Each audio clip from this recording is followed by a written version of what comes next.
It's painful. I can't imagine a more disheartening sight than the blank page that sat before me, draining my will to go on like some kind of celestial leech. Any sense of motivation and creativity slowly oozing out of my body as I wither and squirm.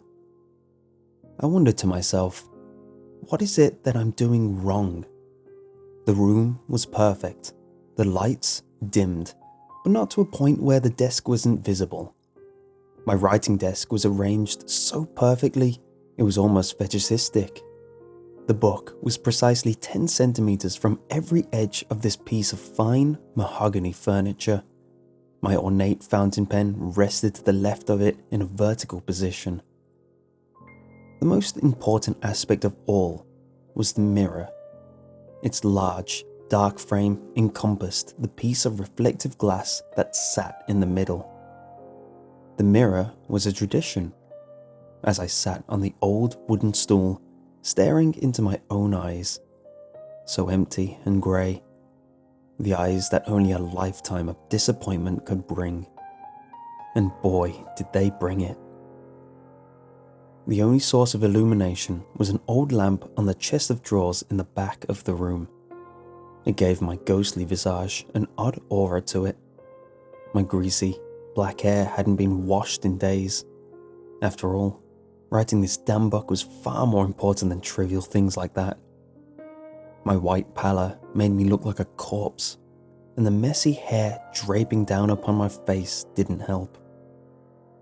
I picked up my pen, grasping it between my forefinger and thumb. I slowly brought it down towards the paper. My mind drew blank once again.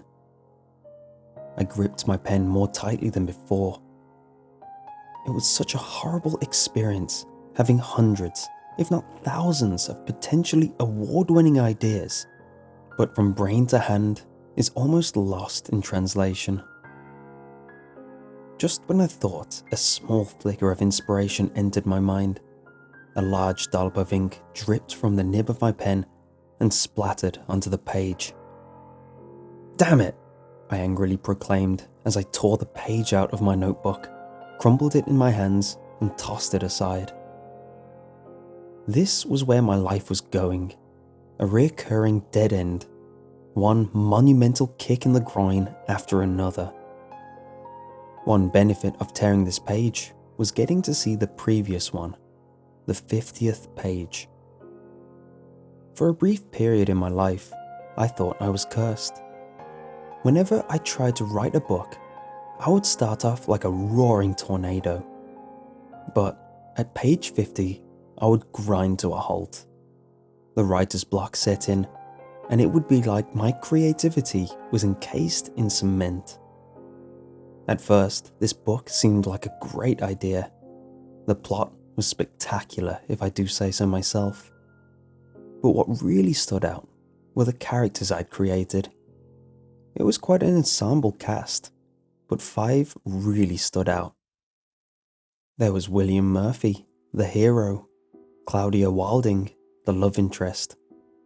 The next were identical twins, Ryan and Frederick Watson. But I saved the best for last. The villain, Travis Fisher. He was everything you would ever desire in an antagonist. He was witty, dynamic, and above all, cruel. He was a manipulator, a chess master of sorts, who could maneuver his way through the plot, making loose ends, then just as easily cutting them. This was what frustrated me most. I had committed my life to writing these stories, and just when I reached my peak, bang, I stop. Truth be told, I hadn't left the house in the last 4 days. I hadn't even ventured past my front door. I had theorized that maybe the reason that I couldn't write is that I had the choice not to. I made a promise to myself yesterday that I wouldn't eat again until I got 10 more pages. That isn't too much to ask, is it? I didn't have what you'd call a real job. I wasn't particularly good with manual labor, and I wasn't what you call a people person. But I could write. That's all I could do. and from a young age, I knew that's all I wanted to do. And if I couldn't, I wouldn't do anything else. I hadn't realized, but I was clasping my pen so tightly, it almost snapped in my hand. I released my grip, and it slowly fell to the ground. It made a click-clack as it hit my wooden floor. I then turned back to my desk and buried my head in my hands. I just didn't know what to do. What started out as such a brilliant idea had fizzled into a black hole. I was being strangled by my own train of thought, being tied to the track, waiting for a screaming locomotive to turn up and shred me. My deep contemplative state was broken by a noise. It was a click, followed by several rhythmic rat-a-tats. It was unmistakably the sound of my letterbox. After exhaling deeply, I got up. I didn't have the enthusiasm to walk properly, so I just shuffled along the ground towards my door. A thin ray of light perforated my curtains. I did my best to avoid it as I made my laborious journey. Upon arriving at the door, I saw the small pile of letters. I picked them up and flicked through. Junk mail, charity, and a final letter, sealed in a brown envelope with urgent stamped onto it with red ink. I discarded the other letters onto the floor as I trudged back, letter in hand, and dark thoughts swimming through my mind. Sitting down on the decrepit stool didn't prove much comfort for me. I reached into one of the 2 drawers on my writing desk and produced my letter opener. It was a gift given to me by my grandfather about a month before he died. The oak handle made the curved, serrated blade even more shiny by contrast. I saw my own reflection on the formidable little knife. I slid it into the gap between the fold and the main compartment. It slashed through the thin paper with ease, and a satisfying shearing noise was made as it eviscerated the envelope.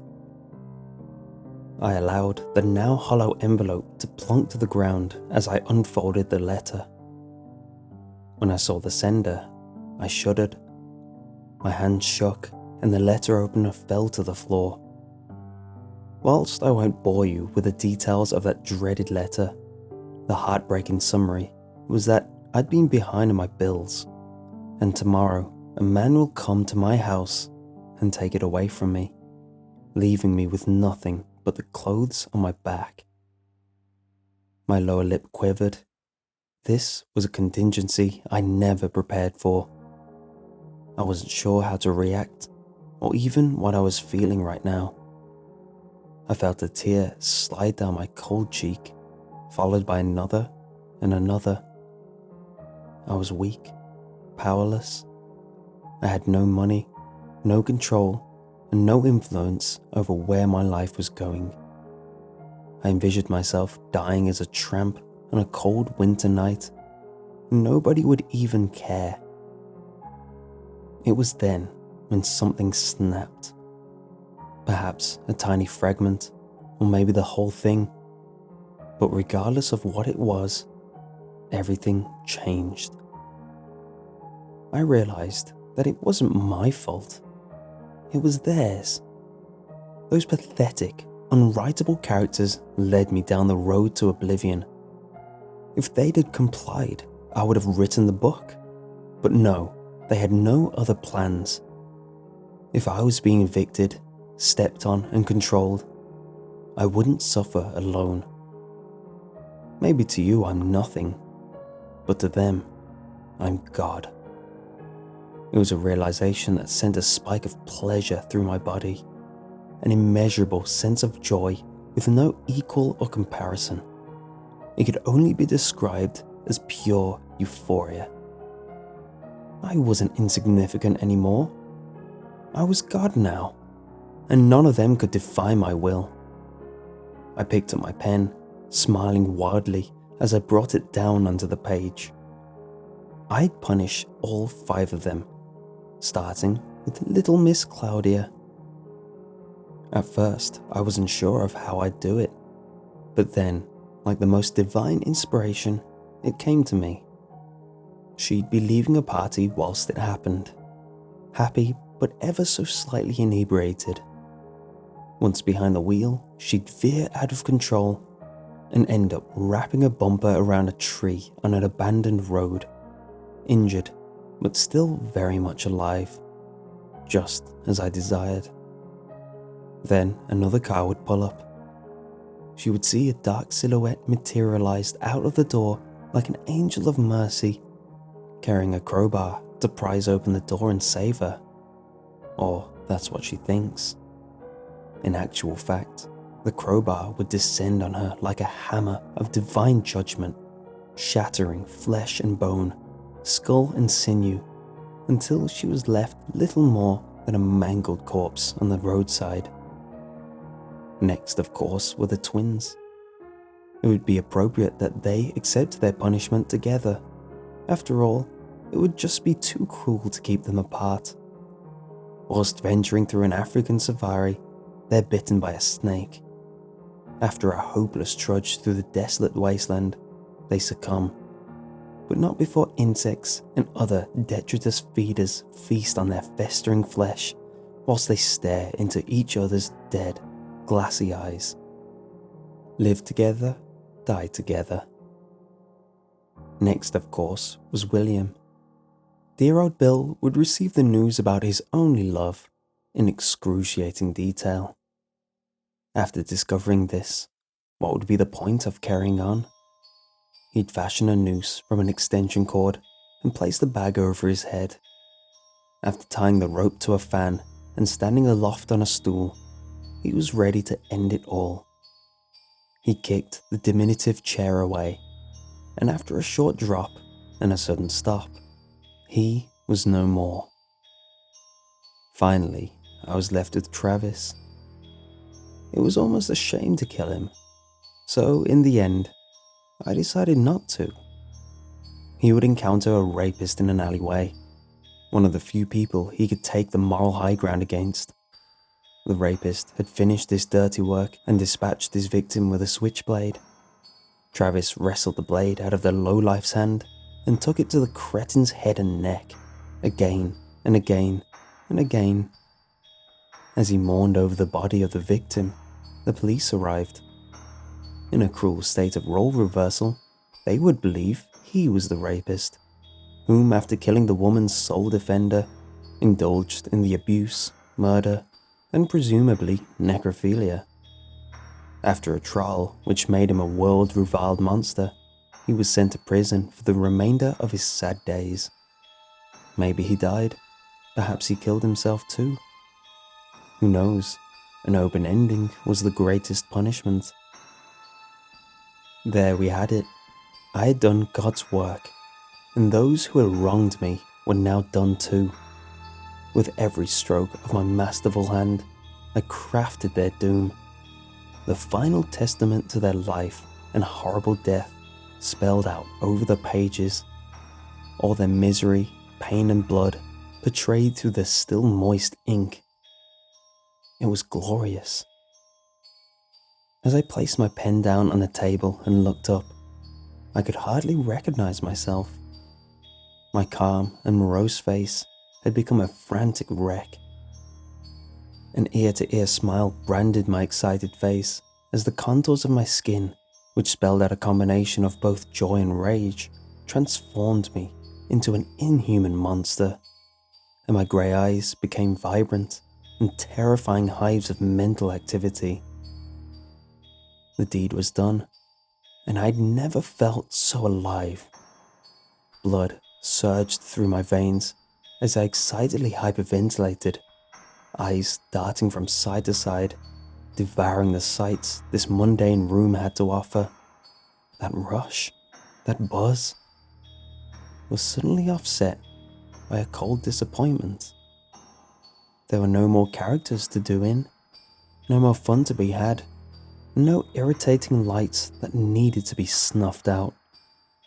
I was alone in a dark room, staring into space. My self-pity wallowing was interrupted by a chime from my mellow doorbell. Who could that be? I wasn't expecting company. Maybe I should just ignore it. I turned around towards the book and smiled. An idea wafted across my face.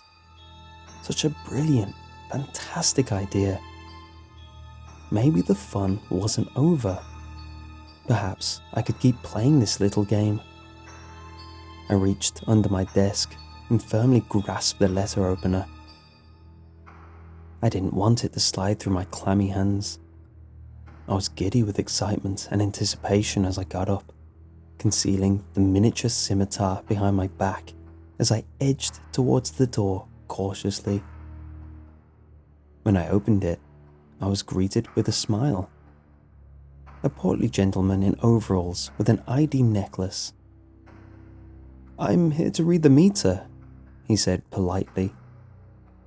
I returned a broad grin. "Sure, come on in. I was really hoping somebody would turn up around now," I said, whilst opening the door wider to allow him entrance. He nodded in a friendly manner as he walked in. As silent as a mouse, I closed the door behind him and clicked the lock. Once this is done, I'm going to find an awful lot to write about.